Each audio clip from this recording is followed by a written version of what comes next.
everybody, welcome to ADD Masterminds. I'm Bridge Levott, and I'm here with Bethany Olson. Hey, Hello, I'm happy to be Bethany. here. Welcome to ADD Masterminds.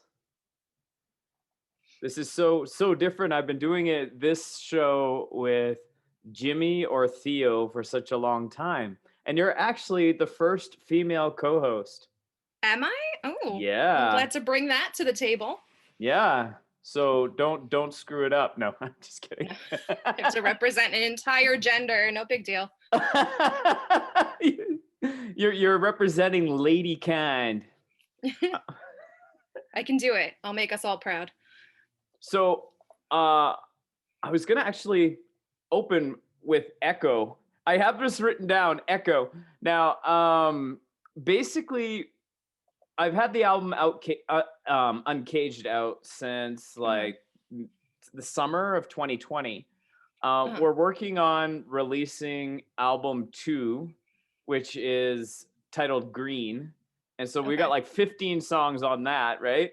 And I'm Okay. still waiting for my guys to like do all the mastering and everything, right? Right. And just yesterday, Zandy came to me with another track, which is Echo, which will be the third album.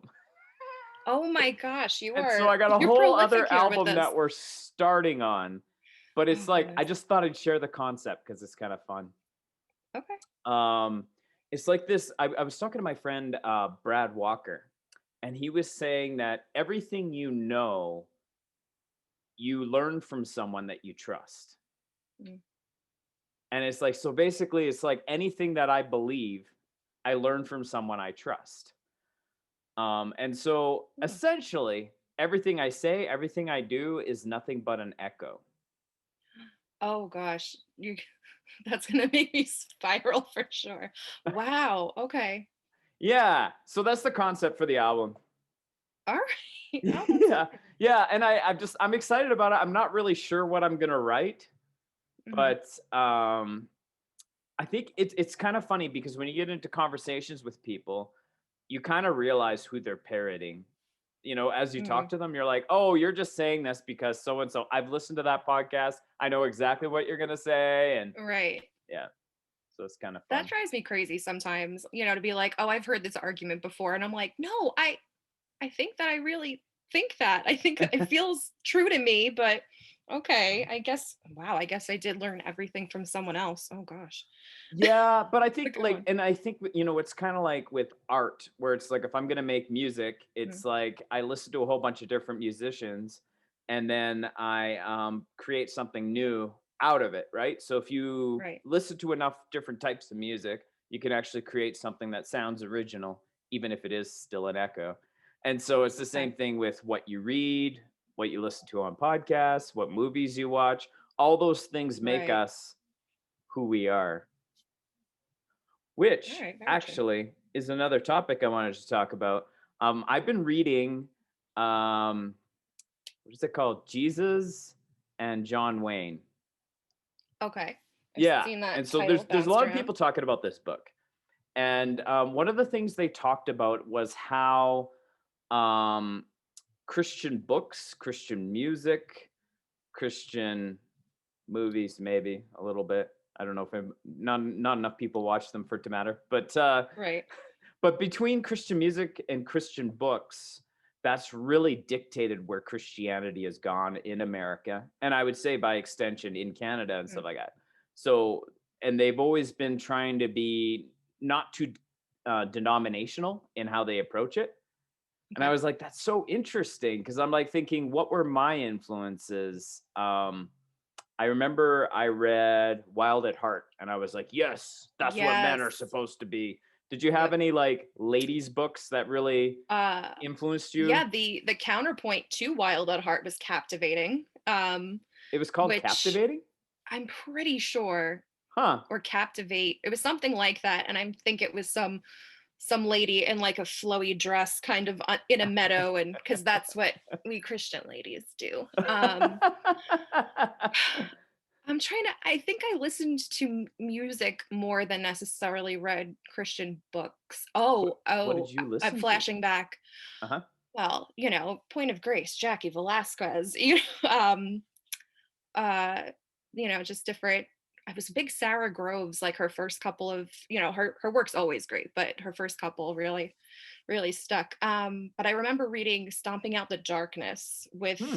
my small group, which I think is like a kid's version of one of those like Freedom in Christ books or something. And it had the horrible analogies and trying to sound like, hey, young kids, we're writing cool stuff for you. But it was there was still a lot of good who I am in Christ truth stuff in there that was valuable in junior high.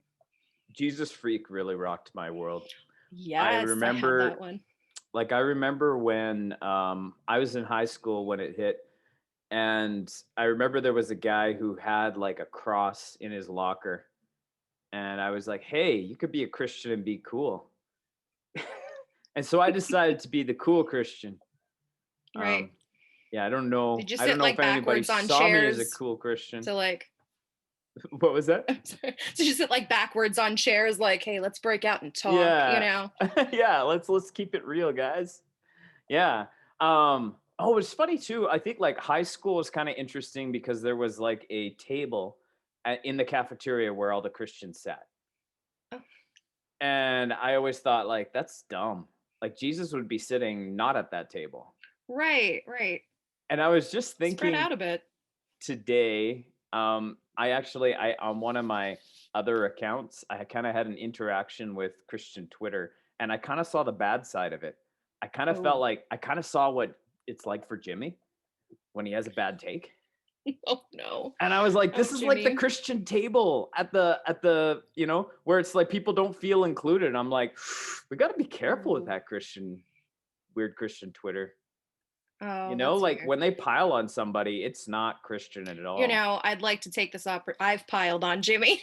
I'm sorry. He's a good guy. Oh, You ever watched like the Louis C.K. show? no. I think I've seen like a couple clips here and there. I don't think I've watched pretty much any of it Yeah, me too. I haven't itself. actually watched it, but I Okay. remember there was a meme that I thought was really good I know from it. exactly where you're going with this. I love that one. Yeah. Yeah, is The it the little girl one? with the ice cream. I think so. Yeah, and he's like basically says the only time you should look at someone else's plate is to make sure they have Hmm. enough. Yes. It's I love that one. I think it's so sweet.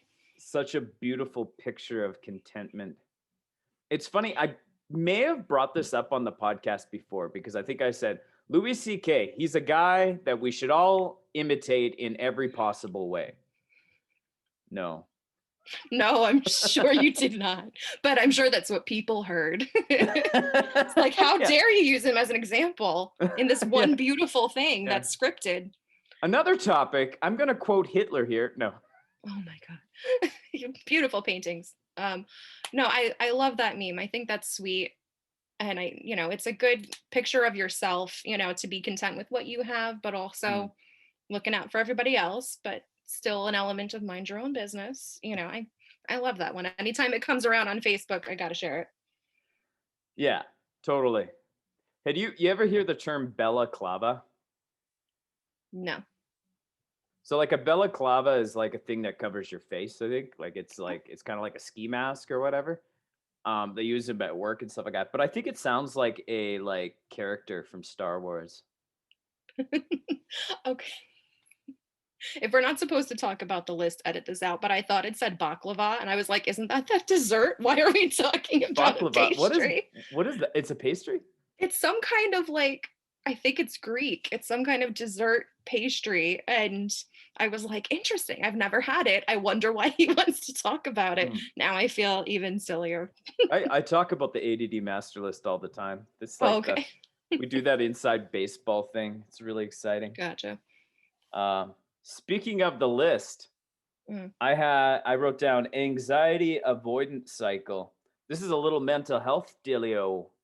And it's Oh, kind of like exciting. this Okay. idea that like you get when you get anxiety about something. So like let's say dogs. I think dogs is a great example because a lot of people are Okay. afraid of dogs.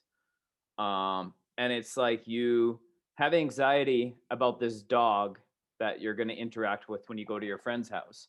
Hmm. And when you start to get near to the dog, you figure out how to avoid that dog. And basically, your brain is trained so that next time you're in that situation, it's like there's kind of an increased amount of anxiety because it knows the relief and avoidance. And Oh, wow. eventually, Okay. you become more and more sensitized to that, whatever that stimulus is. So, like every All time right. there's a dog, it's like the anxiety just keeps amping because your body Oh, gets so interesting. much relief from avoiding.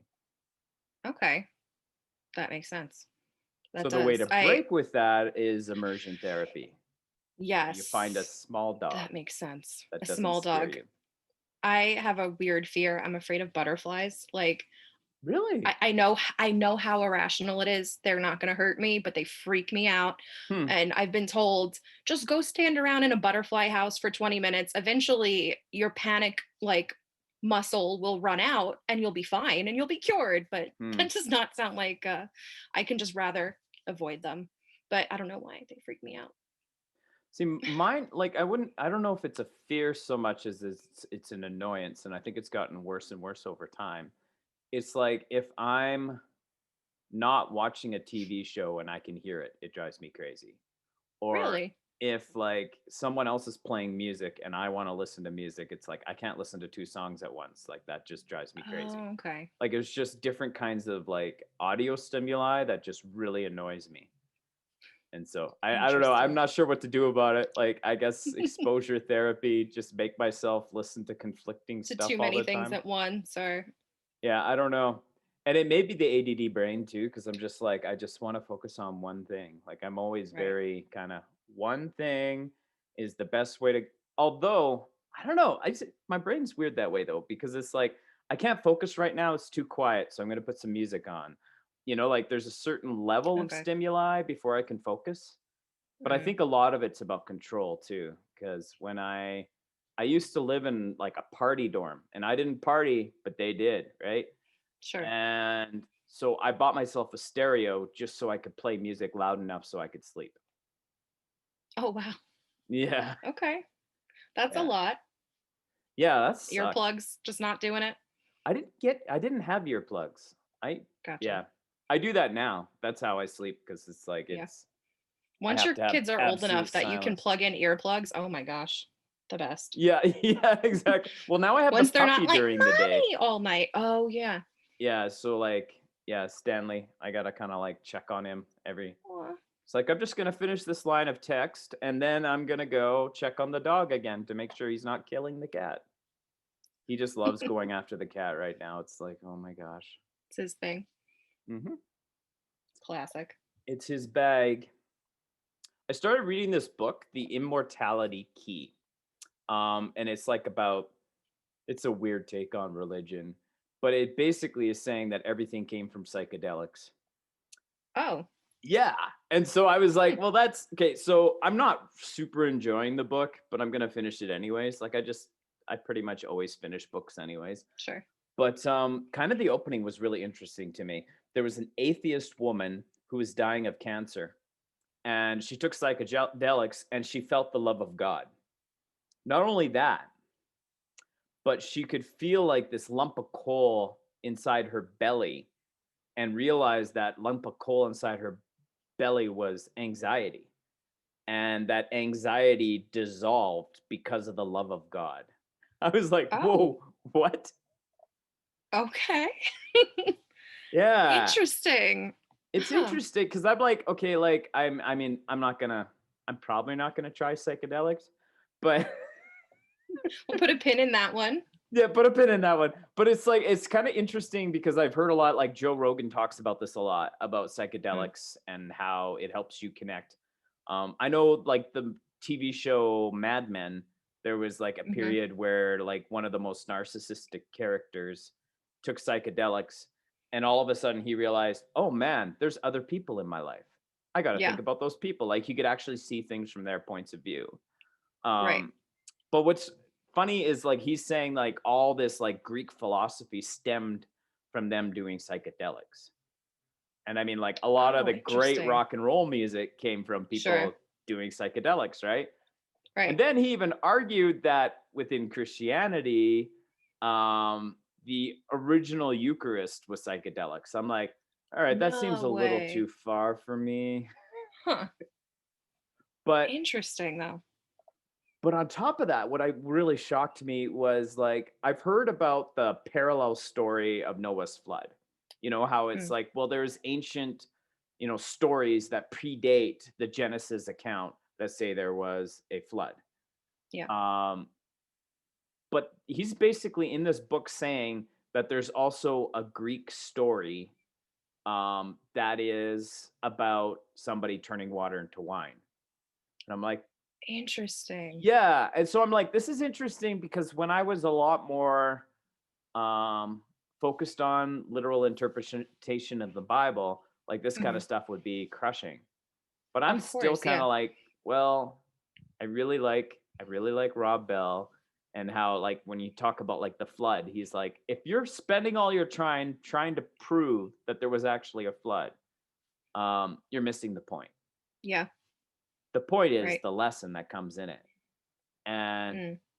water to wine, I'm not sure what is the what is the message there. I guess it's like the things that we Mm. would think is futile that God doesn't care about, he does. Oh, I guess so. I mean, that's interesting. I hadn't heard that at all.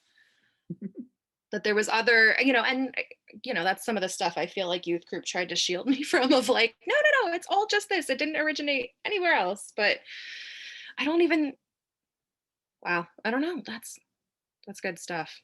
It is good. And yeah, the point is the story. The point's not the water, when it comes to the flood. And Well, yeah, I think that's it, right? And it's like within, this ancient text, there's so much wisdom. right, And it's like, and I'm still not like, okay, no, the Bible's not inerrant. Because then I can just start cutting it apart and just like saying, well, I don't like this, so I'm gonna take this out. And I'm like, that's such right, dangerous territory. Because it could really lead to me, like just making God in my own image and just be like, this is what I want God to be.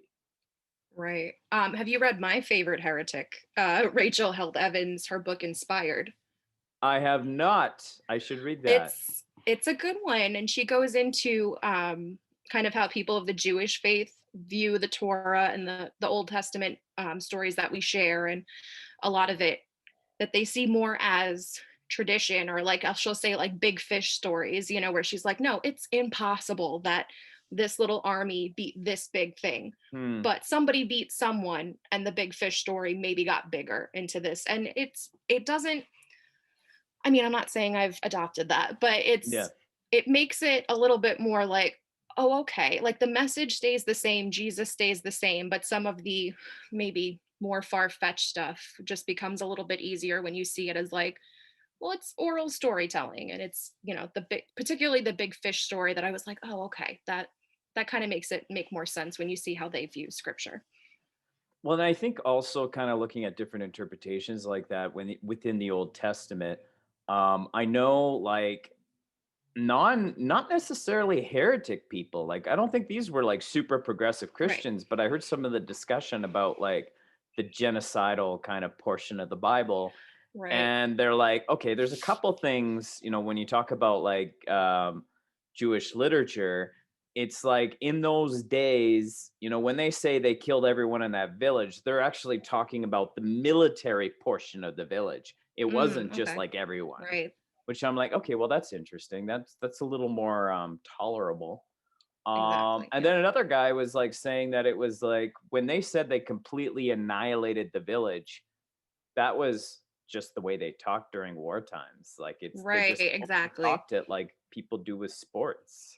And I'm Hmm. like, that's really interesting. Cause I mean, honestly, I don't know what to do with the Old Testament. I'm like, It's it's rough, and also just kind of going, does it all apply to us? Is it, hmm, do we have to take everything that God said in the Old Testament and go, it applies to me in America in 2021? I don't know. hmm. That's something I struggle with.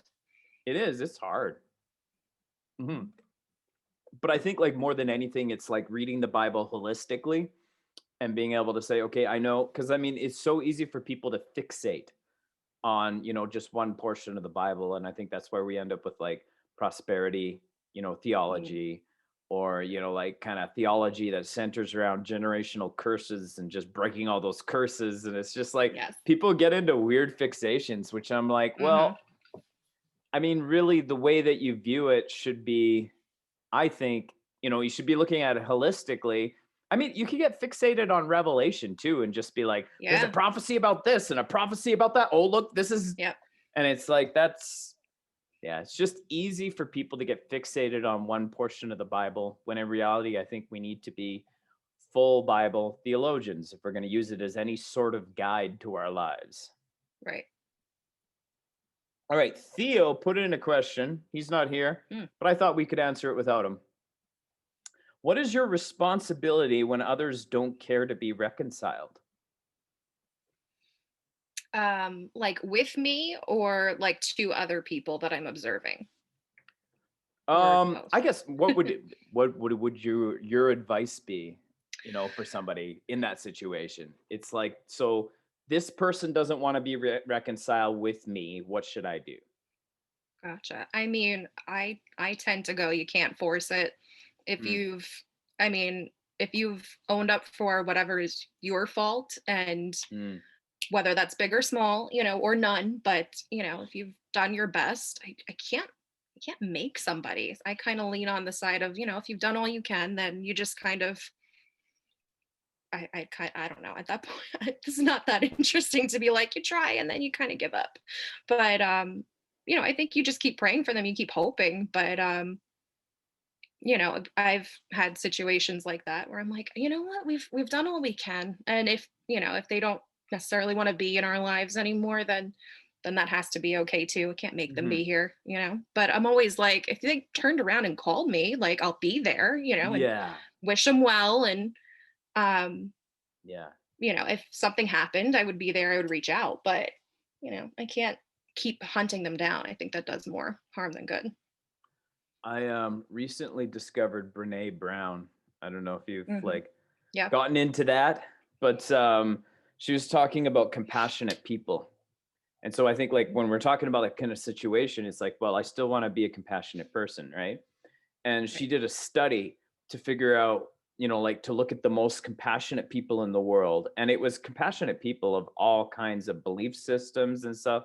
And she said that there was one thing in common among all the most compassionate people: boundaries. It had nothing to Really? do with religion or anything like that. They actually had healthy boundaries. Huh. And Okay. because of these boundaries, they don't accept abuse from other people. And Huh. that allows Okay. them to be healthy enough to treat other people well. Oh, that's good. That's a good point. That doesn't sound right, because the first time you try to put up a boundary with someone who's used to crossing it, it doesn't feel so good.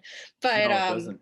but that's really, yeah, when you protect yourself, it allows you to keep soft-hearted and compassionate. That makes sense. I Oh, know it's that's good. interesting. I like how research is pretty I much had a notebook always. last time, and now I'm like, "Oh, I should have brought something to take notes with." That's really good. Oh, I love it. Oh, it's great. Well, I'm gonna be listening to this again when I edit it. So, Send me a note. yeah. Yeah. The other thing she talks about is the story I'm telling myself. And so I think that's kind of, we always think in narratives. I think this is why, like, obviously Jesus used parables all the time, but it's like human beings, we always think in terms of a narrative. And so when I'm facing a situation, rather than just saying, well, this person ripped me off because they're a jerk and whatever, whatever, Right. right? Like, and I hear that a lot among people. It's like, this person did this because, and we hear that in Mhm. politics all the time. We don't talk Right. politics, but we hear Nope. that in politics all the time. The reason why this guy's doing this is because, and it's like, that's a narrative.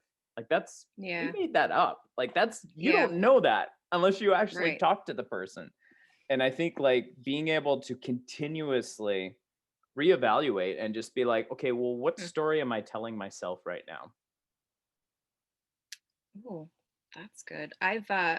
When it comes to other people, I've always been like, don't assign my motive, but Mm, deciding, the narrative of what got me to that decision. That's a good way to put it as well. The story you're telling yourself, and then mm. is that like justifying, well, I'm going to do this because, just kind of assigning the reason that you got to your decision and your behavior. Oh, that's a good one too. Well, it's funny because we do that too, right? And this I talked about before. Actually, Mm, Elephant and Rider, it's like my favorite analogy. That's actually a song on my Green album. It's titled Elephant and Rider. okay. And it's based on Jonathan Haidt's idea that our into or the way our brain works, it's like an elephant and a rider, and the elephant is our emotions or our intuition, and the rider is the rationalization. And so when you talk Okay. about like, wow, I'm really sad today, and that's the Mm, elephant that's like sad, and then you start rationalizing, and that's when the stories come, and it's like, oh, well, you're sad because this, and the more times you tell that same story, the more you're mm. convinced that that's really why you're sad, when in reality Oh, true. you don't really know why you're sad. Oh, that's Yeah, true. Okay. I do that. And I'm like, oh, I'm spiraling. I'm just piling on all the yeah, things that are yeah. going wrong. And no, now I'm just adding fuel to the fire. Absolutely. Yeah, and I'm getting better at recognizing when I'm spiraling. I'm just like, oh, okay, this is like, I think it was when I had Sarah Sai on the Wax Museum. That was She such a talked good one. about, I loved that one. oh, she was great. She was talking about like how when she was a child, her parents would have like reactions of a 10 to like a level 1 event, right? Mm-hmm.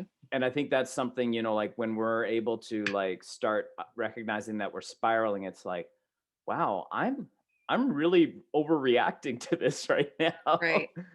And so I think that's part of it too. Um, yeah, another favorite thing, one more thing about Brené Brown. Yes. Um, Research shows that the opposite of belonging is fitting in. Oh, Yeah, I'm like, I love counterintuitive stuff. Like, it's just great. I'm like, gosh. huh, Pull that out. I need more of that. yeah. I'm like, yeah, it's funny because I think I spent like a lot a lot of time in school trying to fit in. Like I remember somebody was talking about a movie they watched, and I was trying to pretend I'd seen it. I don't Did know it if you work ever though? did that as a kid. Um, pretty pretty sad. uh, this is the proudest moment of my life, Mhm. but I absolutely did. There was a it's a story. There was a dude that had watched Grey Gardens. I don't know if you've seen it. It's this No. crazy documentary about these Kennedy cousins that out in Long Island, they're crazy, crazy people. And he was like, you've probably never seen it. It's really obscure. And I was like, oh my gosh, I totally know Grey Gardens. And went off Mhm. on a 3 to 5 minute conversation. I quoted it with impressions. And he was like, oh, yeah, it's so good. It was interesting.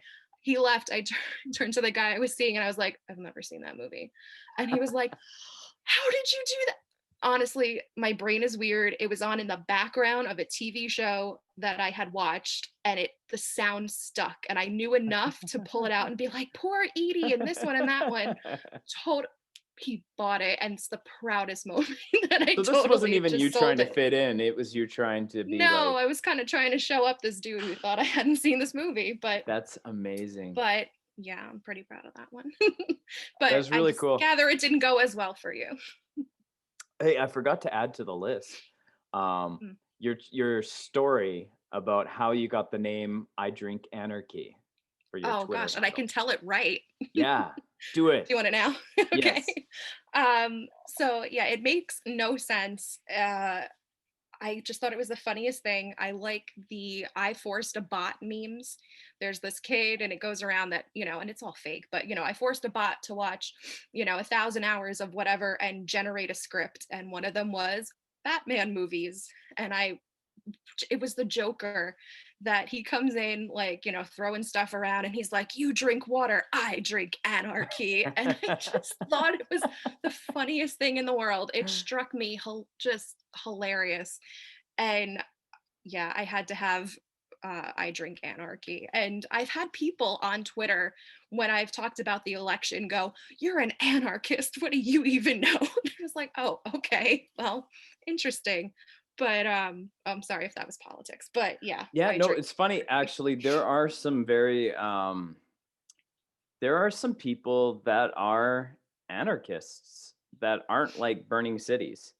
And Right. anarchy is actually something, without getting into politics, Of it's course. something to study because it's like It's this something to idea. look into. I think I started listening to the Anno Christian podcast because of you. Oh, so And good. I really liked it. And Yeah. anytime like anarchy is said on the news, I'm like, that's not what it is. Yeah, I But know. And but it is okay. actually, it's a buddy from Facebook too that really turned me on to that. So, friend of a Okay. friend, and then I Kind of friended like it. him because we kind of had a discussion, and I'm like, it's interesting that there's so many different points of view on things, and so Absolutely. I'm inherently And everybody curious. has a reason for them. Everybody's, you know, fairly well thought out on why they think what they do. Well, I don't know if I'd say everyone, but Oh, okay, maybe not. I was gonna be generous there. I was I gonna was try to be actually, compassionate. speaking of boomers, I was listening to this podcast where it's actually, I think it's a Canadian podcast, The Big Story.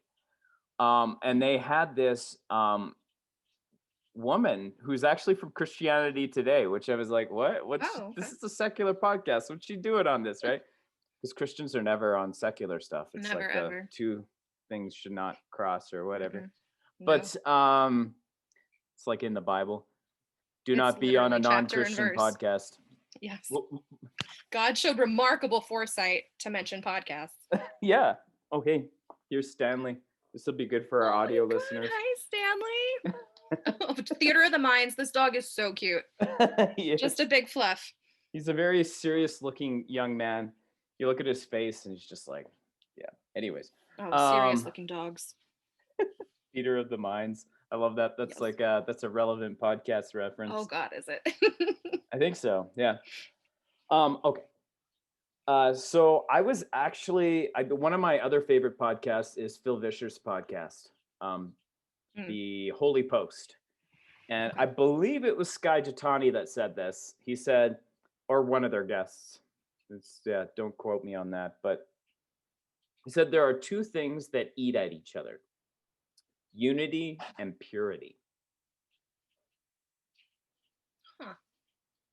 I don't know if that one jumps out as much. So Like, it's take me into so that let's one. think about this for a minute. So let's say that we had two groups within the church. Um, Mhm. so to keep out of politics, why don't we just go with Calvinist versus Arminianist, right? Yeah. So if I wanted to be, about unity, I might have to give up some of the purity, of Mm, our congregation by not okay. forcing everyone to be a Calvinist. All right. I'm taking purity too literally in this Yeah. scenario, but okay. I can see that. Yeah. And so I was like, Okay. that's kind of interesting because that applies to a lot of different things. Because it's like, well, how how dirty do we want to get? How much do we want our Interesting. belief system to get polluted Hmm. by diverse points of view? Yeah. And it's like you have to give up some of that purity in order to get unity. That's true. And you see a lot of, the calls for like, oh, enough division. We all have to. Yeah. And I'm like, I don't think we all have to. There's stuff that's wrong. And I don't have Hmm. to pretend I'm okay with it just so that we're friends. I gotcha. Yeah. And I mean, then at the same time, it's like, well, are we clinging to things that we don't need to cling to? Did we Just lose the making sure dog? that the dog's not doing anything bad right now. If I were to see it, I would totally let you know. I'm sorry, what was the last thing you Wall said? I starts was looking for falling the down. dog. The other thing I saw on podcasts that I actually really on Twitter, and I really wanted to talk to this guy about this. He's like from New Zealand, and I forgot his name, but he said like shalom is peace with wholeness. And so when we talk Mm, about like we just want peace, we just want unity, well, it's like peace and unity. I mean, like we can make a fake peace. Like one of right. my favorite stories, a couple Christmases ago was the whole thing about the Christmas truce, where Yes. they Yeah. stopped fighting for a day and He's like, isn't celebrated that Christmas gorgeous? together. And I'm just like, what a beautiful story. And then it's like, yeah. And then they resumed killing each other the next day. Right. And it's So like, they were so just on their best behavior for a little bit. yeah, so that definitely wasn't shalom. That was more like a Mm, fake peace, right? But yeah. it's like shalom is an actual wholeness kind of peace. And so I Mm, just trying to wrestle with this now because it's just like, okay, so in order for us to have peace at some level, we have to give up that purity for unity, right. but we Mm, can't compromise to the point where we've broken those boundaries. Oh, it all comes together. yes. Oh, that's a good one. Full of gems. We already talked about Christian pop culture's influence on theology. Ooh, what would Jesus do? I never got the bracelet, did you? I had a couple of them. Because you had to have a couple different colors, or did you get the one with the snap clasp instead of like the thread? Yeah, I had I like there were books. Yeah, Did it help? no, because I was so well behaved already. No, I don't know. It made me feel pretty holy to be like, I wear this everywhere. Everyone knows what it means. Is like Christian Interesting. culture over? Like, like I feel like when I was a teenager, when I was a young adult, I was really hyped up on that. And then I feel like we just kind of like, and maybe it's a Canadian thing, but I feel like we Mm, kind of merged with the world now. And it's like we go to church, that's kind of a separate kind of microcosm, but right. the rest of our life is just kind of like, because there's not really a huge like Christian music industry anymore. It's kind of more like, oh, well, Mm, there's worship music that we listen to mainly on right. Sundays. Sure. Um, and then, like, as far as books go, I mean, there aren't Christian bookstores anymore, but Amazon Yeah, sells that's tough to some find. Christian books.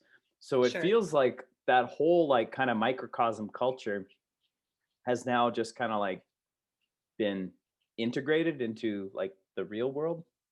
I mean, I think at this point, we've kind of digitalized it, right? I mean, Mm. it's, you make your weird Christian Twitter list and, Hmm. you follow those people and, my Instagram is again those little greyhounds that wear clothes and the authors that I love and um so I don't know if we're just moved the culture there. I can't think of the bracelets interesting because I can't think of anything else recently that's, been anything like that. And there were other like initials that came out. They were everywhere, they were in the mall. It was everywhere. But I don't know if there's anything that's sweeping really going on.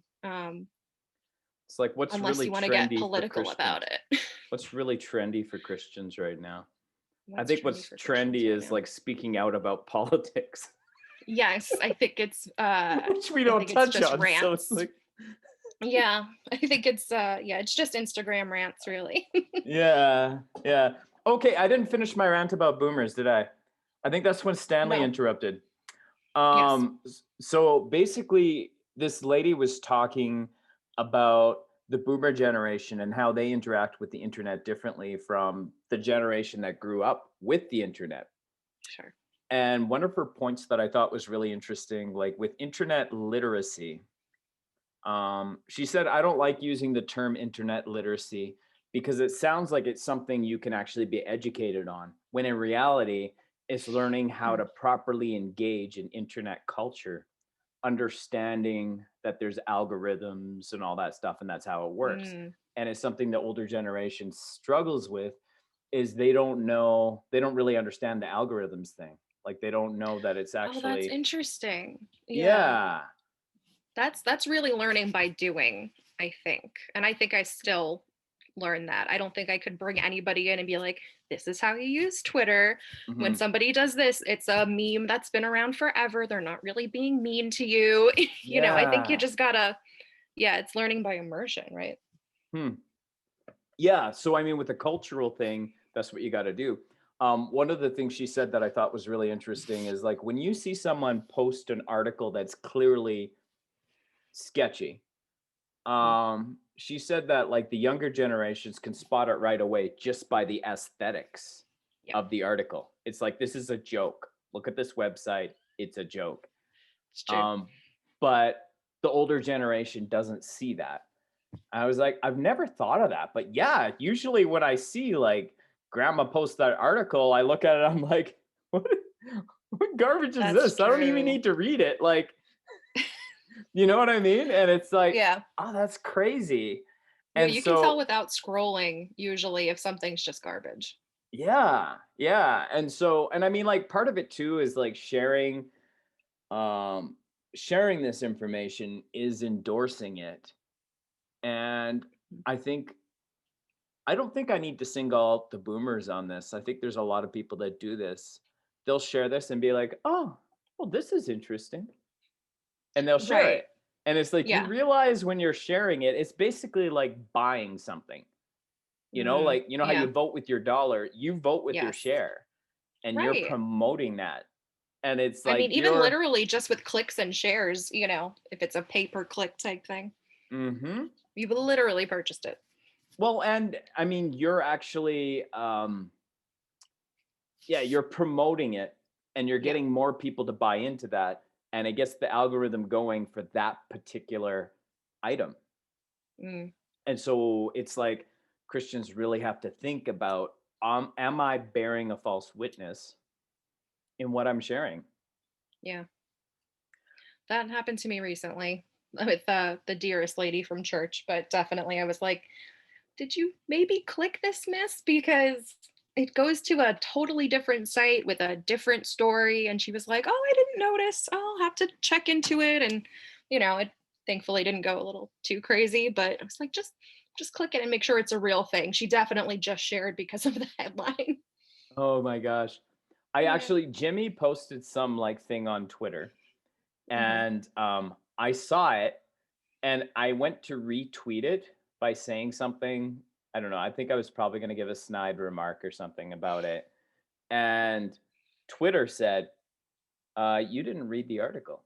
And I'm like, I've what? seen that. And I'm like, Hmm. no way. And I'm like, that's so Yeah. cool. I'm glad they're doing that now. I Cause appreciate that prompt. It has made me go, oh, fine, I'll read it first.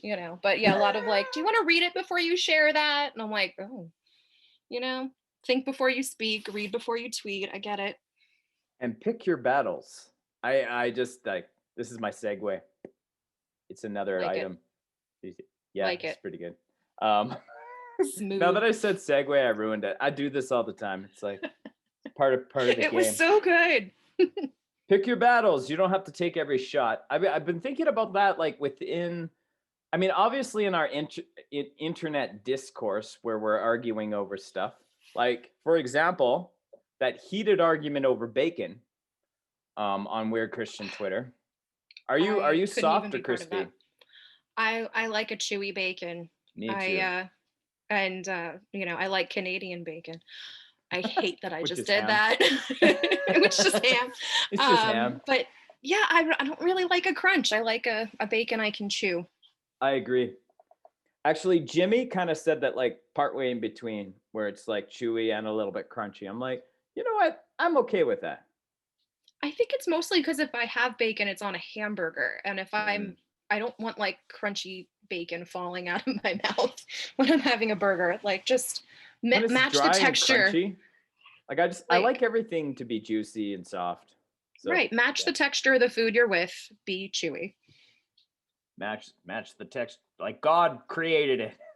The texture. No. Match the texture of yeah, Can that whatever. be my pull quote or something?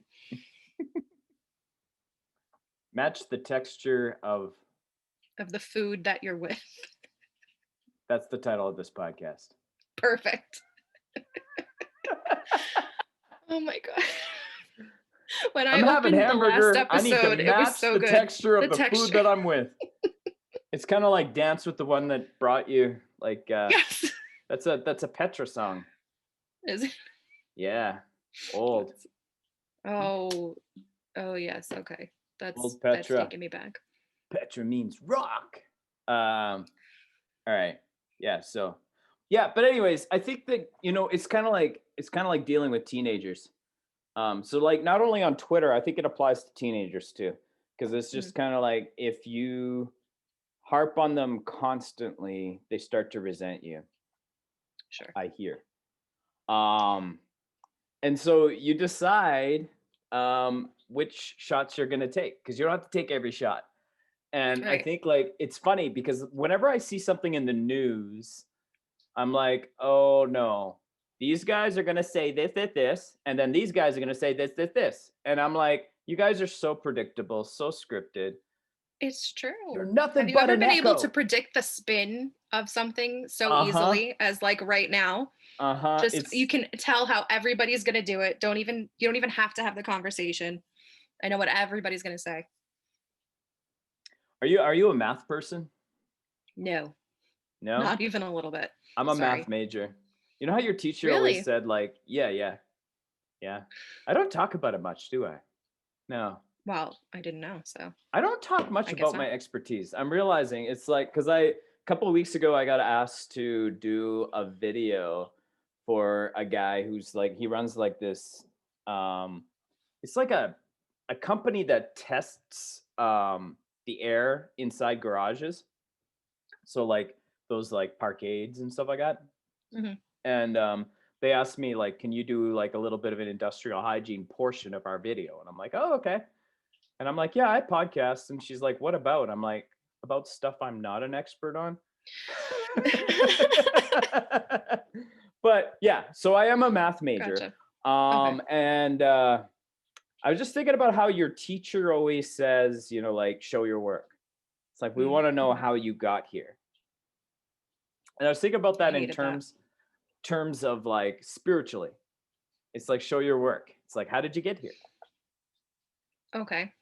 All Like right. I I think get that's that. what witnessing is. It's like telling that narrative and kind of explaining, well, this is my story. And it's kind of like what the math teacher wants you to do. I like that spin on it. I'm the That's a good spin one. doctor of your theology. I'm a theology spin doctor. Perfect. We're a spinologist. Hey, so like when you get your picture taken, do you like say cheese? Like do you do that? Um, I probably do, and I know that it makes a big fake smile, but Mm-hmm. yeah, I think I'm with the kids, especially. I'm like, you look at this dot here. Don't look over there. They're always like all over the place, look here and smile, smile normal. Okay, just say cheese, trying to get the best picture. But I think everybody still just says cheese. Yeah, because I mean, like I had like a photographer's like say linguine, say, and like they'll change I it, think they're so say funny.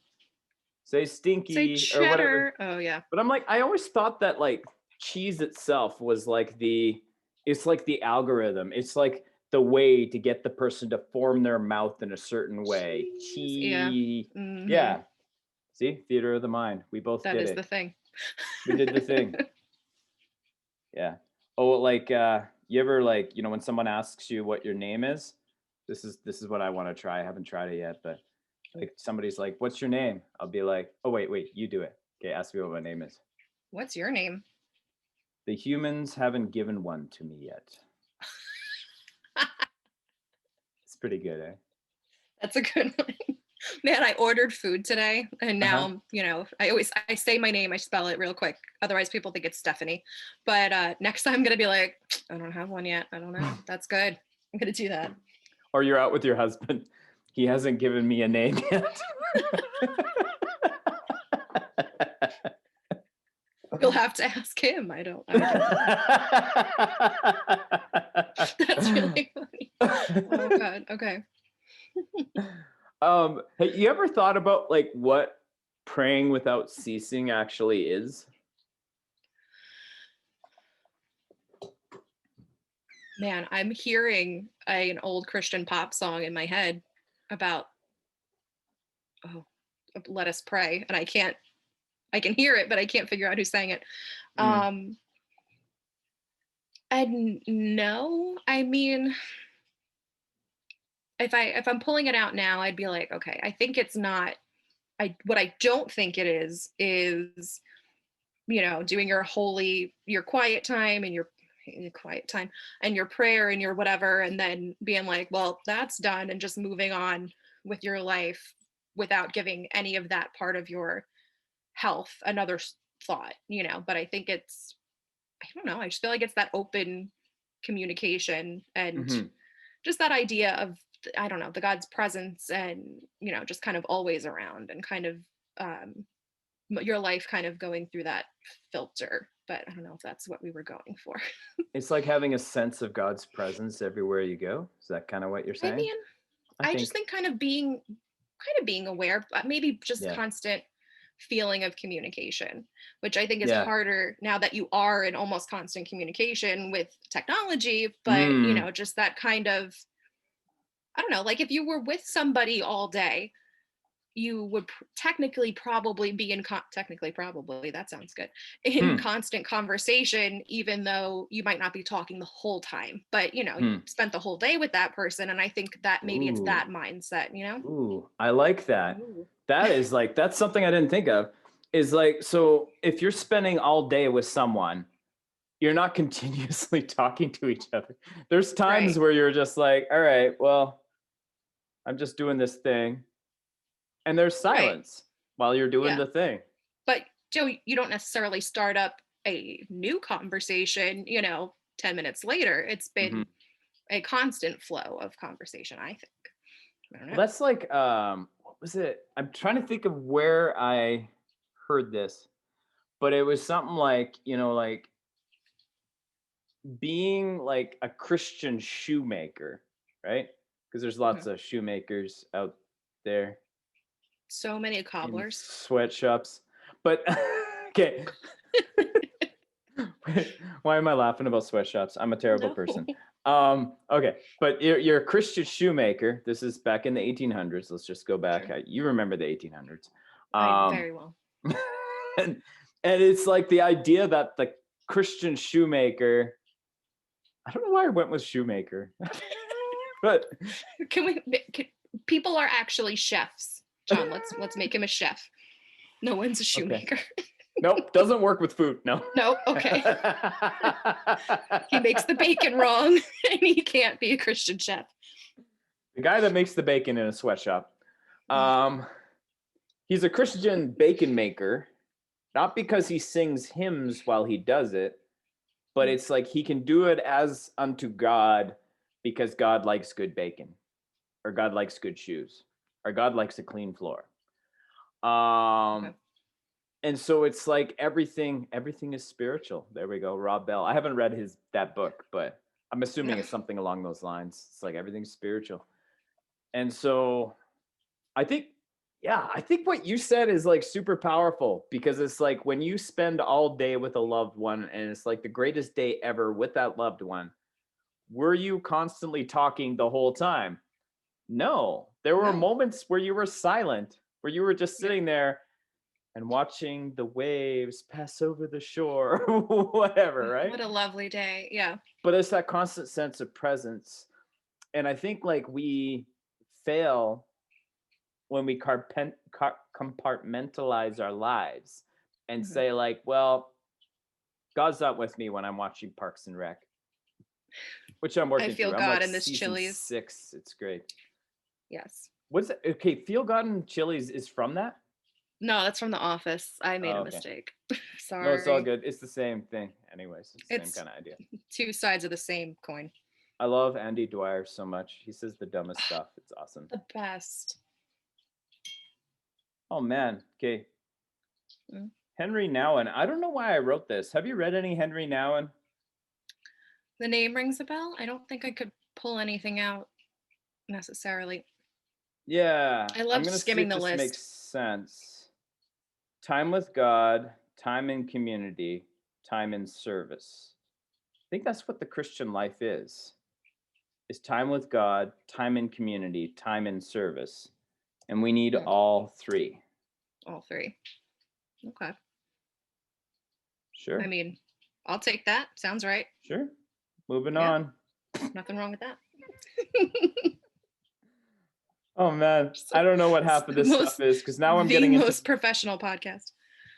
old stuff. Oh, Mary's yes, our default is no. I don't know. is Our I don't default is which to say Mary? no to stuff. Maybe. I mean, is that Mary saying that she would have baby Jesus, or is that Did she other like okay, Mary? I like don't know. did it, but like okay, it's like so Mary, yeah, you're gonna give birth to God's kid. And was she like, okay. Like, did she have the option to say no? She's like, how about no? I mean, it sure. I'm trying to pretend I can Mary, did you scroll through know? scripture. Don't start that. That weird Christian Twitter had enough with that. Oh Lord. We killed that. I hate that song. But I wish I Yeah, liked I'm it. done with it too. That and I Christmas mean, shoes. I no, that song should never have happened. When I first heard Um, Christmas shoes, I was like, what a beautiful song. I'm so sad. And then I realized, what? How does this even make theological sense?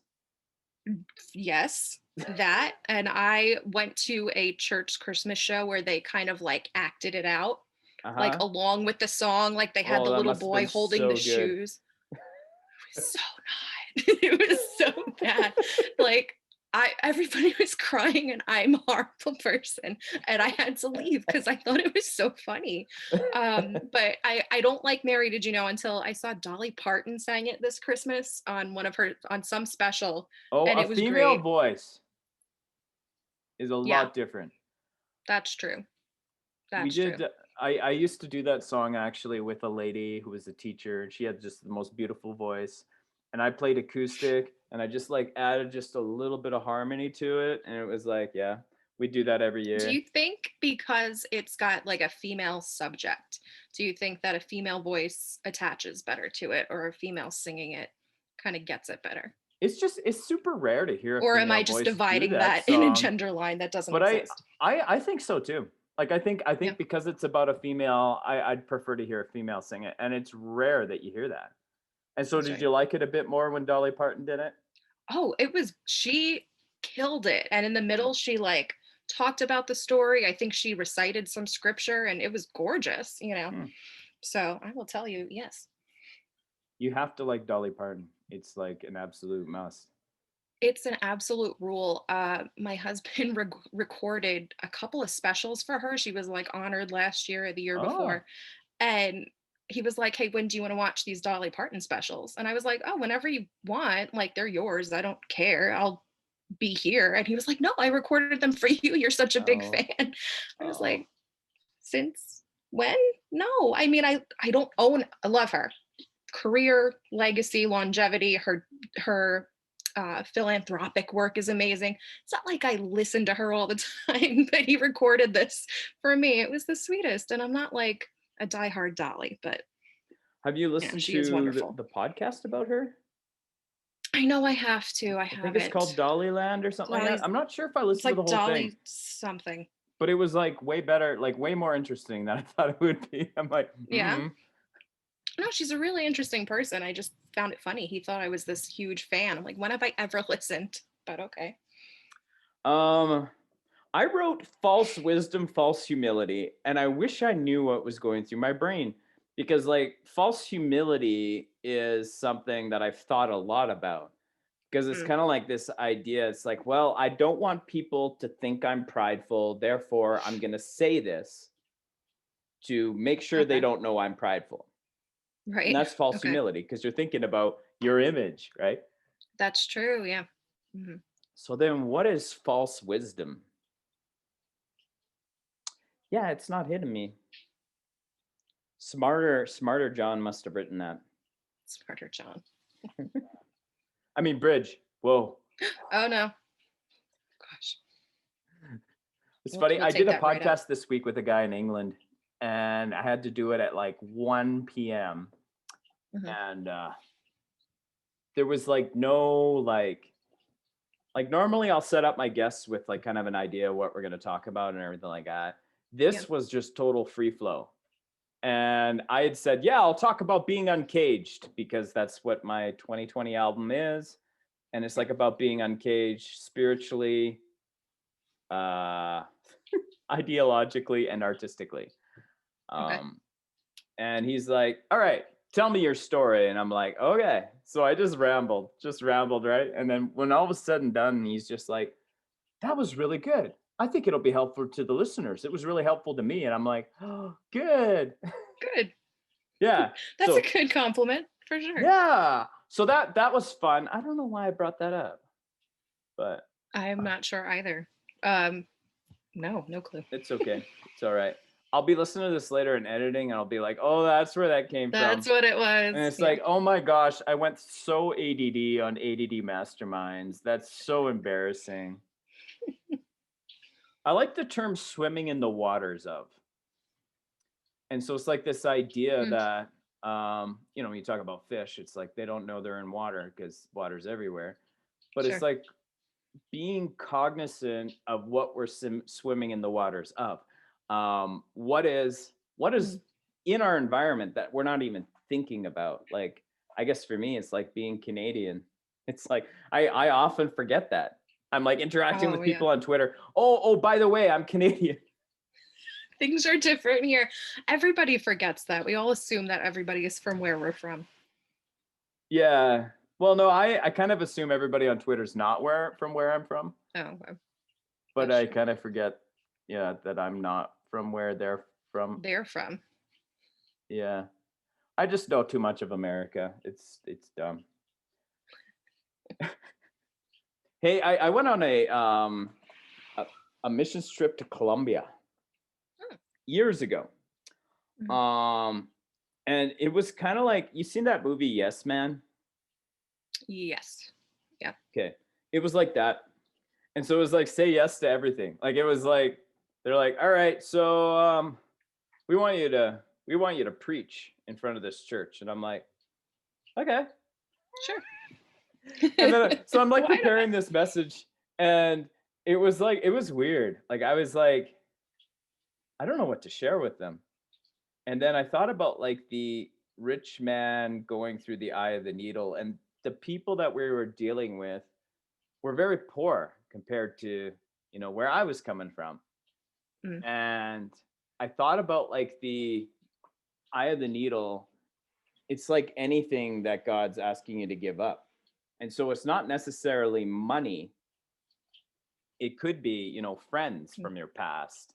And there's just all these things that you could possibly mm. give up. So I kind of expanded on that.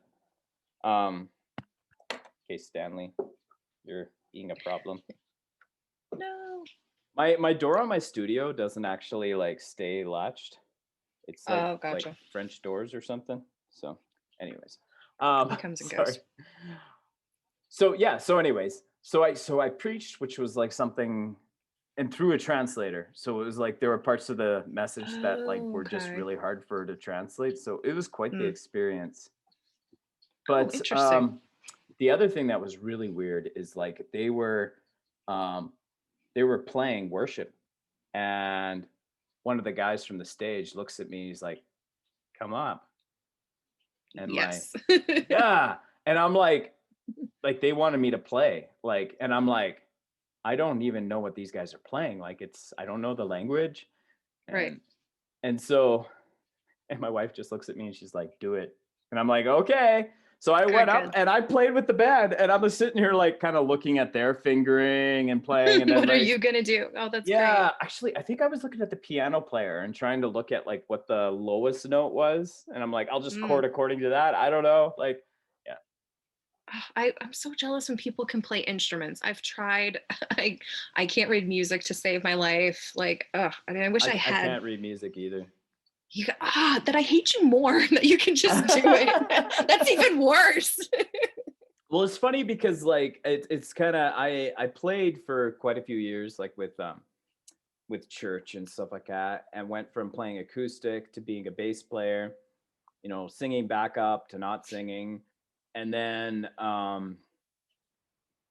then when we started doing like this Bridge of Watts stuff, it was like my son became a musician, and a very good one. And it's like I've barely played. on either of the Uh-huh. albums. I've played a little bit of Oh. bass on a couple of tracks, but most of it Okay. is just me writing lyrics. And I'm Oh. realizing probably my best skill out of all of it is writing lyrics. And that's been Oh, such a wow. joy. And so Oh, it's good. funny, like I actually put like my lyrics in Lyric Genius. I'm like, the modern era with music is so weird because I actually Hmm. built liner notes for the album. And then I'm like, what do I do with these? How do people read these? Where do you put No, them? like who looks at liner notes? Like, where do they even go? Yeah. So I have like my little Wix site, I have my artist page, Yeah. and I don't know where to put them. And so what Zandy did with his band Tirefall is he went on Genius and he put all of his lyrics in there. And That's so when people great. Google the Okay. lyrics, they can find them. So he's like, you should do the same with the Bridge of Watts stuff. And I'm like, okay. So I went and did it. And then it's like, what's the story for the song? I'm like, oh, Yeah. well, I'll tell them a little bit of I a can story, actually. right? And then Yes, they're that's like, good. okay, we're just gonna, these are pending approval. And I'm like, what? I wrote these. Like, It's approved by me. yeah, exactly. I approve it. So, anyways, yeah. That's good. So, but anyways, yeah. So, saying yes to everything. Um, it was kind of funny because that's kind of the mission way of thinking.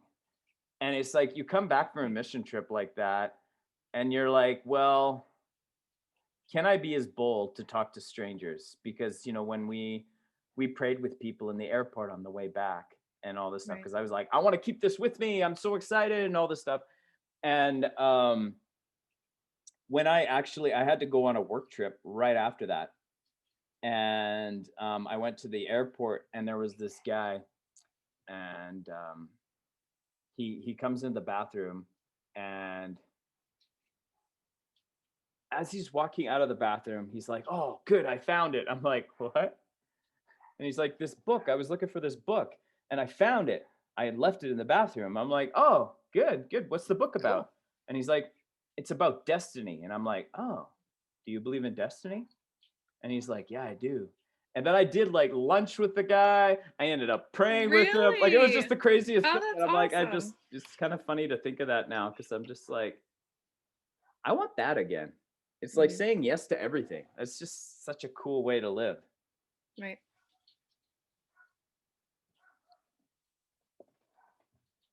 All right. Dog's being noisy. I don't think you can hear him though, hey?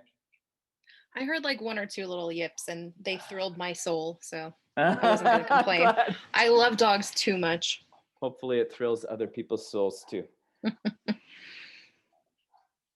Oh man, this is like one of my favorite stories. Was about Conan O'Brien, and Conan Uh, O'Brien had said that like I heard this story about him and how he went to like Calvin Coolidge's grave, and he looked at that and he's like, I guess he's a former president or like whatever. yes. But he's like, You're so Canadian. Ugh. it's funny that nobody thinks of Calvin Coolidge anymore, right? Like he's not one of the presidents you think about. Can't think of the last time I chatted about him. Yeah. And someone said to Conan, he's like, when your show's over, people aren't gonna watch it anymore. And he's like, man, that takes some pressure off of me. Huh. And it's like Okay. kind of the odd thing about like how this idea of insignificance is devastating while at the same time it takes a lot of pressure off of you. Interesting. Because at first that seemed very like, oh God, what a downer. But then Yeah. just, all right, I'll make a show and it'll be here while it's here and then it won't. And that's okay. Interesting. Mind metabolisms. Ooh, I like that one. Just keep going through the Mind list here. metabolisms. Mind metabolisms. So it's like the idea that like Oh, I we like talk about our this. bodies have a metabolism, and some people have a really high metabolism, some people have a low Right. metabolism. When I was younger, I had a great metabolism, and then it Hmm. just kind of like slowed down. But like We my all did. brain metabolism, it's like I think I have a Huh. very high brain metabolism, And it's like, so I'll just be Oh, continuously consuming information. Like there's people that are like, I just want to veg and watch something brainless. And I'm like, no, I'm doing research here. I'm doing research. I'm watching Parks and Rec and I'm doing research into this culture, whatever. It's like, it's just always on, right? right. And but I think it makes it harder for me to be in the moment because I feel Hmm. like I'm constantly trying to use stuff. Like it's like, okay, well, I need material for my podcast. I need material Okay. for my songwriting. I need material for my little TikTok things I'm doing or my social media Mm. posts. So I'm constantly doing that. And it's like, how do you actually be in the moment? And I think that's where like Mm, that's Sabbath is good. so important. It's like trying to find Yeah, that Sabbath. that's good. Mind metabolism. My I'm gonna steal that. metabolism. I don't know if I made that up. I might have made that up. I'm stealing it from someone. Or yeah, stealing it. I don't know. Oh, I like this too. Artists are lonely because the general populace doesn't really understand your art. Oh, that's like a four thing. That's a total four. World Absolutely. doesn't understand me, man. Yes, absolutely. Ooh, creativity versus compliance. That's a cool kind of dichotomy. It's like, are you going to be Huh. compliant or are you going to be creative? Do you find I that s- you're generally one or the other, or do you kind of shift according to context? I don't know. I don't think of creativity as necessarily always. It doesn't um bring up like rebellion or something in my Hmm. brain right away. Like I go right to art, and I don't always go to really like explosive art.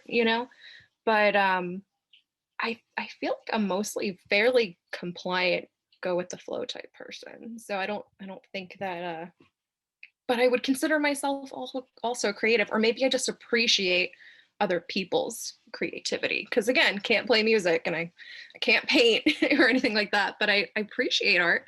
Um, yeah, I think I'm pretty compliant. What is your My art? family. I sing. I hate to Uh-huh. ever be like I can sing, but Uh-huh. I pretend that I write, but really I just overthink things until until I have to write them down. But Oh, that's fun. that's that's So pretty much do you it. write blog? Like do you blog or anything like that? It's mostly like my stuff. I haven't, I don't want to be like, I don't know, it's mostly like a for me type thing. Uh-huh. I feel like I started something that might end up being blogish, depending on how many word vomits come out. We'll see Yeah. how much it ends up being. But I had dropped, this is interesting. I had dropped a couple of habits that were not great for me and my health. And I decided I, I don't know, I was trying to come up with a way to express it. And I ended up writing like Dear John letters to Oh. these things and these habits, or even like Uh-huh. just people that I was like, you know what, I'm just leaving this behind. Ah. And so it's so far like 4 to 6 of, whether it's even just allowing myself to go like, oh well, I have trauma over this, so I have to be sad or dramatic over it. Like at some point I'm making the choice to stay a little bit hurt, when I Hmm. could just let things go. So Hmm. there's a couple of those, and I'm like, if I got enough of those together, that could be a thing. But singing wise, it's mostly just it's church, it's worship leading. I'm actually singing on Sunday. Oh, that's great. I'm excited. Yeah, I haven't been part of a worship team in a while now. It hasn't been a year yet because I kind of like bits and pieces. Like there was a guy that would bring me into his church every once in a while, right? But like it's like I'm gonna be closing in on a year, like probably let's say April. And it's Okay. like but I've been doing so much outside of the church that it's like, oh, okay. Right. Um, but creativity versus compliance. I think Interesting. that's kind of the interesting thing with worship team is that you may have a worship leader who's very much about compliance. It's like, no, no, no. these are the harmony lines you should be following, or this, Right. and then it's like in allowing enough leeway for people to do something a little outside of the box. Um, I think though, like for me, it's been so like I just been pursuing what's interesting to me right now. And Mm. so I'm amazed if anybody is paying attention to what I'm doing, because it's like I'm not even really trying to fit what people want me Gotcha. to be. And so, I mean, like I think what's been really good with podcasting right now is a couple times I've heard people say, "You have really interesting guests." And I'm like, "That's awesome," because all I'm doing is like engaging with people that I'm like, "We have to talk." Like there's Right, just like, right. "We need to talk about this," right? So, yeah. On Tuesday I'm supposed to do one on taking the Lord's name in vain, Oh, but okay. how that like actually applies to the type of people that we endorse. Uh-huh. Yeah. Okay, I like that. So I got to write notes for that tomorrow. I'm like, I'm not sure what I'm going to ask the guy, but that'll be fun. Okay, that sounds good. I'll be listening. But yeah, I don't know. I guess like what does compliance look like for me? I guess maybe compliance is not alienating my audience completely, Okay. because like I've you know even like lyrically, it's like on Cage there was a point where I said I wear a rainbow mega hat, and it was like I think that's gonna make everybody angry. Oh, that was Right. very political. But Oh no. I did but it it's again. just kind of like this kind of being uncaged in, wanting to like kind of be provocative for everybody sometimes, Hmm. and not saying, well, I'm just gonna pick this one side. And I think like in doing that, it makes you a little bit more of a fresh voice, Mm, because it's like are there aren't a lot of people anyways that are just making everybody angry. And so, right. but I try to do it Mm, gently in a teasing fashion. So, right.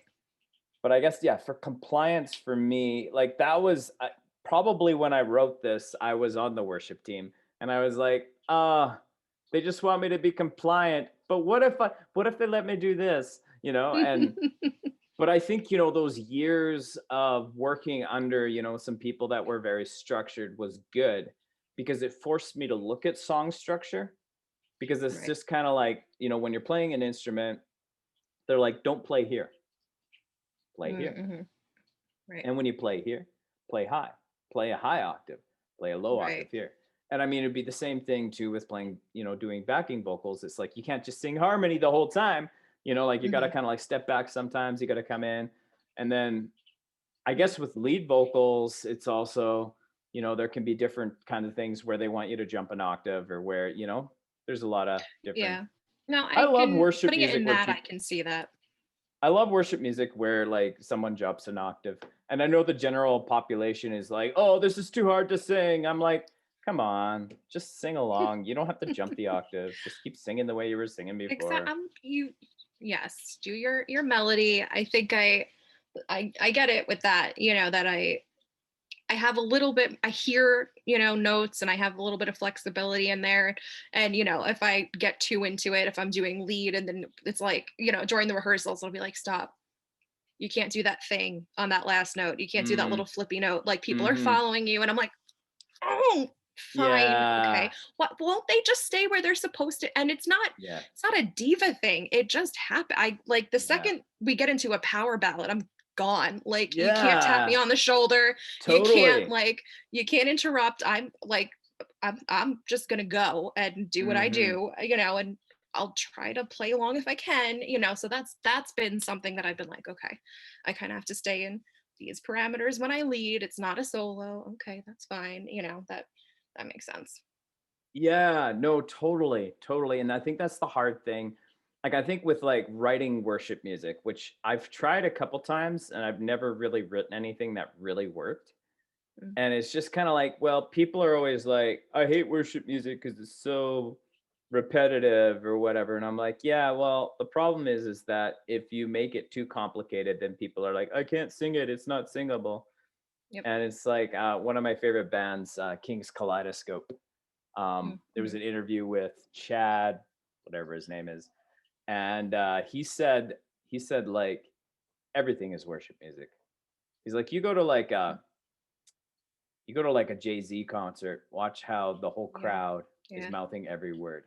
Yep. He's like, and you mean Yeah. to tell me I made the music too complicated for people to worship to? Anyways, Oh, that's good. this That's would be like a true. whole argument that I could have with people.